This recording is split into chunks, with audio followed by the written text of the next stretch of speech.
ప్రస్తుతం 2 తెలుగు రాష్ట్రాల్లో game changer fever నడుస్తుంది. అసలు ఈ సినిమాపై రిలీజ్ కు ముందు నుంచి ఆడియన్స్ లో మంచి అటెన్షన్ క్రియేట్ అయింది. దానికి తోడు గత వారం 10 రోజులుగా బ్యాక్ టు బ్యాక్ ప్రమోషన్లు, పాటలు, ట్రైలర్ ఇలా ప్రతిదీ సినిమాపై ఎక్స్పెక్టేషన్స్ పెంచేసింది. భారీ అంచనాల మధ్య నేడు ప్రేక్షకుల ముందుకొచ్చిన ఈ సినిమాకు మిక్స్డ్ రివ్యూలు వస్తున్నాయి. కొంతమంది బాగుంది అంటే మరికొందరు మాత్రం రొటీన్ రొట్టకొట్టుడు సినిమా అంటూ కామెంట్స్ చేస్తున్నారు. కొన్ని సీన్లు మాత్రం కేవలం మెగా ఫ్యాన్స్ కు మాత్రమే కాదు, జనరల్ ఆడియన్స్ కు సైతం మంచి హై ఇచ్చిందని చెప్తున్నారు. ఇదంతా ఇలా ఉంటే సినిమాలో ఓ సీన్ లో మాత్రం రేవంత్ రెడ్డి కనిపిస్తారు. విజువల్ గా కాదులేండి, పోస్టర్ లో కనిపిస్తాడు.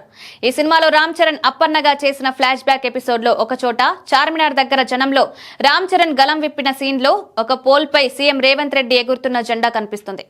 అంతేకాదు ట్రైలర్ లో సైతం ఈ షాట్ ఉంది. కాగా అప్పన్న పాత్ర 1980s బ్యాక్ డ్రాప్ లో సాగుతుంది.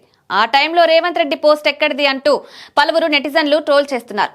మరికొందరైతే ఒక పాన్ ఇండియా సినిమా చేస్తున్నప్పుడు ఇలాంటివి పట్టించుకోకపోతే ఎలా, ఎంత నిర్లక్ష్యంగా సినిమా తీశారని కామెంట్స్ చేస్తున్నారు.